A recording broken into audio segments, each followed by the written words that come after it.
All right, what is up, everybody? Welcome back to the channel. My name is Chris, and today I am back with another video here. Unfortunately, the Flyers lose this game, the fourth preseason game, 3-2 in overtime. It wasn't as great of a game as last night in Boston. Obviously, it's a different lineup. You're going up against a different team. There's a lot of different things that kind of, play into that sort of factor.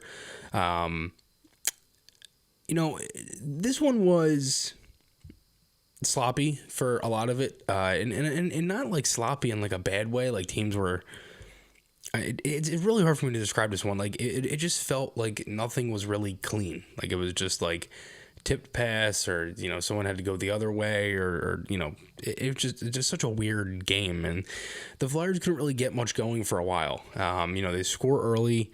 I'll talk about that in a minute. We'll go through the lines and stuff too, but. They score early, and it kind of took them a while to get back into the rhythm. They get the tying one late in overtime. They had that one chance from Andre, but I thought there were some guys that played well in this game. Again, going through the lines, we talked about this on Flyers warm up. Me and Bill Meltzer, again, we do that show we're live for every Flyers game. Home games, we're live at 5:30 p.m. Eastern, and then away games, we were live at 6:15 p.m. Eastern. The reason for that is just with, Bill being at Wells Fargo Center, there's a lot of loud noises and stuff, and we try to eliminate that as much as possible. So as for the lines tonight, again, we talked about this on the pregame show, and more of in the sense that, guys like Fury, guys like Allison, guys like Brink, like they had chances here, especially Brendan Fury. He had a pretty big chance. Really didn't do much with it. He's playing on a line with Couturier and Konechny. Allison was with Cates and Brink. Brown, that's Matt Brown, not Patrick Brown, was with Tanner Legzinski and Cam Atkinson. Owe Lixel with Brett Gardner, and then Samu Tuamala, who I thought had a really good game. Adam Jennings with Ronnie Attard, Mark Stahl with Walker, Andre with Ristolainen, and Carter Hart. Excuse me, he ends up playing the full game in this one. And I thought Hart had a good game. The first two goals for New Jersey, no one picked up Holtz on the second one, and the other one was like a 2-on-1 type of play, and unfortunately it was a block shot go the other way. Fans on it. Unfortunately, it's one of them ones where, you're kind of hoping for a stop there. Andre didn't. I thought he read the 2-on-1 well. It just, unfortunately, it was just the pass over it just went right under him. But again, the Flyers open the scoring in this one. Allison scores, and Brink, man, another really nice pass and a sick outlet pass by Emil Andre on that one too. Finds Allison on the tape, little chip over, backhand pass, slam dunk for Allison. It's 1-0 Flyers, like a little less than 2 minutes into this one. I thought they looked good early. It was a lot of the similar plays they were making in the first period in last night's game. First couple of minutes, they forced turnovers. They got pucks in deep. They used their speed to their advantage. They used an outlet. They had pretty clean outlets getting out of their zone, through the neutral zone, into the offensive zone, and they created offense out of that. They get the early goal, and they ended up getting a power play as well. A lot of puck movement. They had a couple chances, but the Devils tied as soon as it ends. Like I mentioned, that 2-on-1 type of play, Lazar scores, and this game is tied.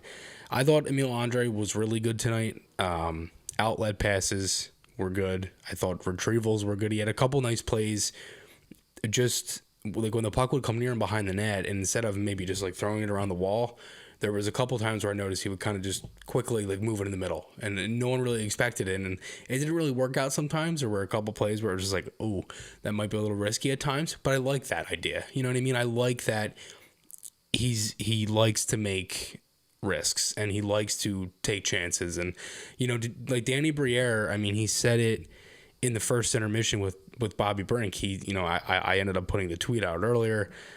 He said Briere at first intermission mentioned, I told Bobby Brink yesterday, don't play safe. Safe is dead. Go for it. Make some plays.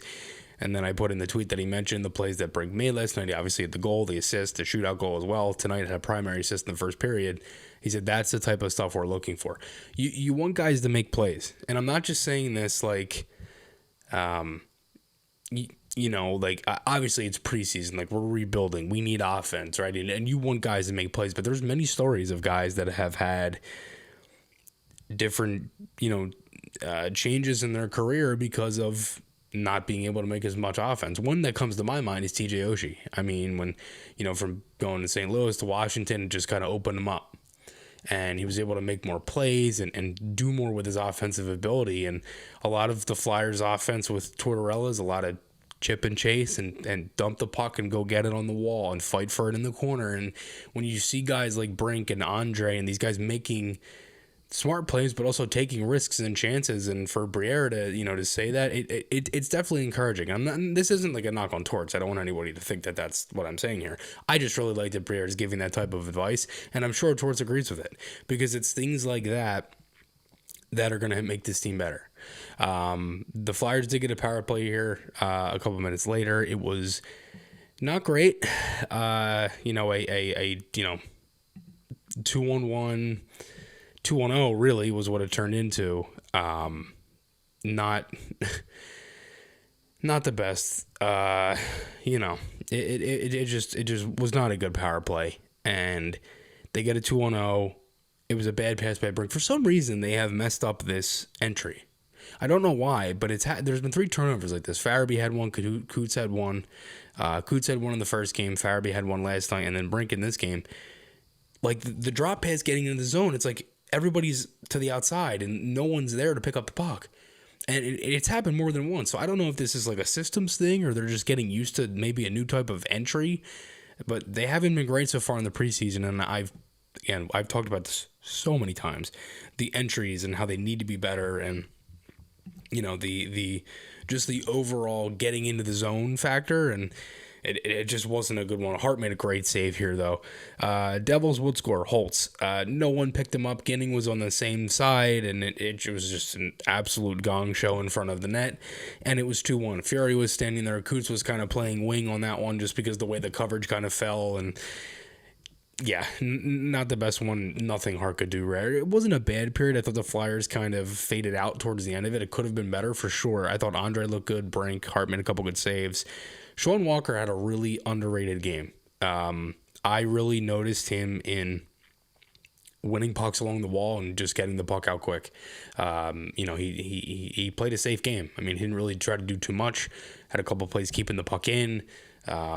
There was at least one instance where I noticed where he at least took on 2 Devils forecheckers and was able to escape with the puck and then get it out right at the blue line and kind of get the Flyers out of the zone pretty quick. And it's things like that, and that's why I'm kind of honing so much on the exits, because it's been an issue for a couple of years here. And I thought Walker had a really quietly good game tonight, and he's one of those guys. I mean, he can skate, he can pass a puck. I mean, it's things like that, and it's definitely encouraging to see. Second period was kind of back and forth. Really wasn't much going on in this period. Cates ended up getting tripped here, no call. Really nice save by Hart the other way on a breakaway. It was a total breakdown in the middle of the ice. Adard and Ginning were just like all the way at the end of the boards there, and Hall is in the middle of the ice. I'm thinking to myself, what's going on here? And he ends up going in. It was a really nice save by Hart. Flyers get a power play late though. They had a couple of chances, and they had the play from Stahl right in the goal line, and Tuomala, man, his play along the wall looks good. Like, he's a smaller guy, but the way that he's pretty shifty in that way, and it's interesting because now Brink is good at that. You have Forrester, you have Tippett. Tuomala is the guy that he can work along the wall too. I mean, he's a smaller type of guy, right-handed. Obviously, we all know he can shoot, but having that mobility and the edge work to kind of, move yourself along the wall and make those smart little slick plays, you really saw a lot of that tonight. And even on the tying goal in the third period, which I'll get to in a minute here, that was forced by Tuomala, getting in on the forecheck, using your legs, using as much of your lower body strength as possible, and just end up getting in and forcing a turnover, and it was a pass in front, and Gardner scored. So, decent second period. I thought it got better as it went along for the Flyers. They had a couple chances late, like I mentioned, and a lot of good puck movement on that power play. Stahl, again, like I mentioned, Stahl almost scored in tight, but end of 2, still down 2-1, and again, really not much going on in this in the third as well. It was kind of back and forth. Then it opened up for the Flyers. They had a couple of good shifts in a row. A lot of plays where they just outmuscled New Jersey on the wall. They won pucks, got it back to the point, won a lot of one-on-one battles, keeping the puck in the zone. Cates had a pass to Ristolainen on a play in the slot, almost scored there. It would have been a really nice goal if it ended up going in, because it was such a sick pass by Cates. They ended up switching the lines up, I guess. I feel like this could have been two different things, or maybe both. Looking for a goal, and also I don't think Fury was playing his best game, so that could have been part of it. They probably wanted to get Atkinson more involved too. That's my guess. Brink had a chance late off of a pass from Couturier, and then Gardner scores, like I mentioned. Really nice play by Tuamala, getting in, forcing the puck along the wall, forcing the Devils to make a mistake, centering pass in front, and Gardner ducked it home. 2-2, and then we're going to overtime. They had a couple chances, in the last couple of minutes. Connecting had a nice play to keep the puck alive on the wall, and just, it was just those little plays where they would kind of just sandwich a guy and keep the puck in, and they would fight. It was those little just fighting plays along the wall, not giving up on a puck, and that was kind of what was going on. Andre had a chance. Hart had a nice save on Holtz. The Devils had some. Unfortunately, this one was tough because Haula rips it, and it goes low glove, kind of far post on Hart. Just missed Walker as he went down to block it. It went like under his glove, Walker, and then ended up going under Hart's glove too. It was just a really perfectly placed shot with great timing, and it ends up beating Hart, and the Flyers lose this one in overtime. But there was a lot of positives for me. Like, from Emil Andre, who I thought had a really, really good game. Again, exits, passing the puck, definitely looked confident. That's one thing. I thought Bobby Brink followed up a good game from yesterday in Boston. Some of the veterans, obviously, like guys like Konechny, his first game, so I wasn't really expecting much from TK, but I thought he had a couple plays that was like, oh, there's TK kind of thing. But again, I'm not worried about Konechny. Atkinson, there were a couple moments where I was like, is Cam like kind of, is he kind of winded here? Like, is something going on? Like, is he maybe still playing through this a little bit? And it seemed like he was really testing out that slap shot. He shot it, I think, at least 3 times on a slapper, no matter where he was on the ice. There was 1 2-on-2 he had with Konechny where normally I think if Atkinson doesn't have this injury, he probably drops that puck back. But I think he was trying, A, it's the preseason, and B, I think he's trying to still see if he can shoot like that, you know what I mean, and put all of his power into it. And that definitely could have been, I could be dead wrong, but that's just how I saw it. Walker, again, I thought looked good. I thought Stahl had some good moments. Again, I thought the D was fine. I didn't really think anyone was bad tonight. Owe Lixel had some good moments on the power play, had that one shift late in the second as well. But yeah, again, like a really, a good game. Unfortunately, they do lose this one. They kind of struggled to score at times, but I really liked the push in the third, at least to get the tying goal. And I think the biggest thing that I liked about this game was, like, the young guys took over. They didn't really just kind of wait for the vets. They took over. They took advantage of the chances. And, unfortunately they lost, but there were good things that came out of this game. So back at it on Monday night for the Flyers. It'll be interesting. We'll kind of see how it goes. Obviously, there's been more cuts and everything else kind of going on here. And Monday at home against the Bruins, and then Thursday against the Islanders. Both games are at home. And again, we'll be live for Flyers warm up. I'll be doing the game recap videos and all that stuff. Thank you everybody again for all the support as always. Make sure to hit the like button and subscribe if you enjoyed watching this video. My name is Chris, and I will talk to you all again soon.